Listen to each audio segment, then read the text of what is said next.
Hello everyone, welcome back to our channel. और आज हम फिर से एक नई वीडियो के साथ आए हैं। उम्मीद करता हूँ कि आप सभी अच्छे होंगे, स्वस्थ होंगे और अपनी लाइफ में बेहतर कर रहे होंगे। तो हमारे नए वीडियो के साथ हम आए हैं। चलिए स्टार्ट करते हैं। छोटा सा है, मैंने पहले लिख के रखा है, बहुत छोटी सी टॉपिक है, इसलिए हम इसको तुरंत से खत्म करेंगे। क्या है? पहला तो है ribosomes and second one is the inclusion body. ये हमारे प्रोकैरियोटिक सेल का आखिरी पार्ट है, हमारे प्रोकैरियोटिक सेल का आखिरी पार्ट है। तो चलिए देखते हैं एनसीईआरटी क्या लिखती है। एनसीईआरटी कहती है कि एसोसिएटेड विद राइबोसोम्स जो होंगे, ये क्या है? ये हमारा क्या है? राइबोसोम्स। राइबोसोम्स जो होंगे वो कैसे होंगे? राइबोसोम्स कैसे होंगे? प्रोकैरियोट्स में associated with plasma membrane, plasma membrane से एसोसिएटेड होंगे। सेकंड पॉइंट, साइज की बात करती है एनसीईआरटी। साइज कितना होगा? साइज कितना होगा? 15 nanometer by 20 nanometer, 15 nanometer by 20 nanometer, 15 nanometer by 20 nanometer. किस टाइप का होगा? तो 70s टाइप का होगा। ठीक है, किस टाइप का होगा? तो 70s टाइप का होगा। इसका क्या मतलब है? ये हम लोग जब यूकैरियोटिक सेल देख रहे होंगे, यूकैरियोटिक सेल के राइबोसोम को देख रहे होंगे, तब देखेंगे। ठीक है, अच्छे से देखेंगे। तो ये जो 70s होगा वो दो सब यूनिट्स में होगा। पहला होगा लार्ज सब यूनिट जो कि 50s का होगा। पहला होगा लार्ज सब यूनिट जो कि 50s का होगा। ठीक है, दूसरा होगा स्मॉल सब यूनिट। स्मॉल सब यूनिट कितने का होगा?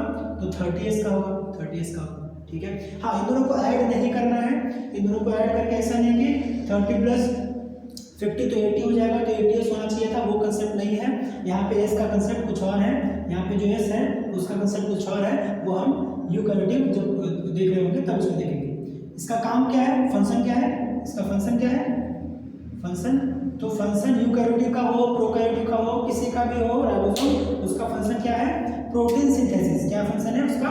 Protein synthesis. इसीलिए उसको क्या बोला जाता है? साइट फॉर या फिर site of protein synthesis, site of protein synthesis. एक और वर्ड उसमें देख रखा है एनसीईआरटी में, एक और वर्ड एनसीईआरटी में क्या देख रखा है? पॉलीराइबोसोम, पॉलीराइबोसोम या फिर पॉलीसोम, पॉलीराइबोसोम या फिर पॉलीसोम देख रखा है। क्या होता है? Several ribosomes attached to a single mRNA, एक एमआरएनए के साथ अटैच हो जाएगा और क्या बनाएगा? एक चेन बनाएगा। ठीक है, एक चेन बनाएगा। उसका काम क्या होगा? उसका काम क्या होगा?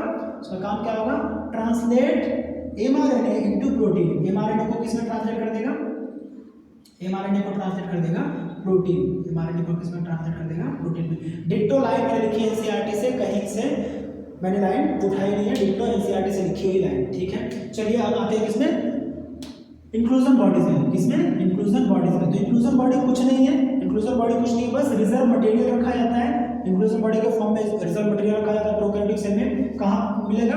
तो ये सीधा सीधा साइटोप्लाज्म में मिलेगा। ठीक है, साइटोप्लाज्म में जो रिजर्व मटेरियल रखा रहेगा वो, ठीक है, कैसा होगा? मेम्ब्रेन लेस होगा, क्योंकि वो सिंपल सा मटेरियल है तो उसमें कोई मेम्ब्रेन नहीं है। ठीक है, एग्जाम्पल क्या क्या है? ये सारे के सारे एग्जांपल्स मैंने एनसीईआरटी से ही लिए हैं। तो फॉस्फेट ग्रेन्यूल्स है, साइनोफेस्किन ग्रेन्यूल्स है, ग्लाइकोजन ग्रेन्यूल्स है, ये एनसीईआरटी के एग्जांपल्स है। ठीक है, एक और एनसीईआरटी लिखती है कौन सी? Gas vacuole. गैस वैक्यूल किस किस में पाया जाएगा? गैस वैक्यूल किस किस में पाया जाएगा? तो blue green, purple green photosynthetic bacteria, purple green, blue green photosynthetic bacteria, blue green and purple and green photosynthetic bacteria. जैसे फोटोसिंथेसिस होगा उसमें होगा, मतलब कि इसका कुछ ना कुछ कहीं ना कहीं सनलाइट से जरूर होगा। तो क्या करेगा ये? सनलाइट को रेगुलेट करेगा। क्या करेगा? अमाउंट ऑफ सनलाइट को रेगुलेट करेगा। अमाउंट ऑफ सनलाइट को क्या करेगा? रेगुलेट करेगा। ठीक है, इसको स्यूडो वैक्यूल भी बोला जाता है, इसको स्यूडो वैक्यूल भी बोला जाता है। ठीक है, बायोन्सी में भी हेल्प करता है कि कितना पानी के ऊपर आना है, कितना पानी के नीचे रहना है किसी बैक्टीरिया को। So this was all about today's topic. और यहाँ पे हमारा प्रोकैरियोटिक सेल समाप्त होता है। लगभग 10 वीडियो, 10 या 11 वीडियोस में ये हमारा प्रोकैरियोटिक सेल समाप्त हुआ। इसके बाद हम एक छोटा सा यूकैरियोटिक का इंट्रोडक्शन करेंगे और फिर बारी बारी से उसके सेल ऑर्गेनेल्स करेंगे। सो उम्मीद करता हूँ आपको हमारी वीडियो पसंद आ रही होगी। अगर पसंद आ रही है तो दूसरों को शेयर कीजिए और आप खुद सब्सक्राइब कीजिए, लाइक कीजिए, कमेंट कीजिए। कुछ लोगों ने कमेंट किया है, उनकी जो भी फीडबैक्स हैं मैं उन पे काम, उस पर काम कर रहा हूँ। चलिए, थैंक्स।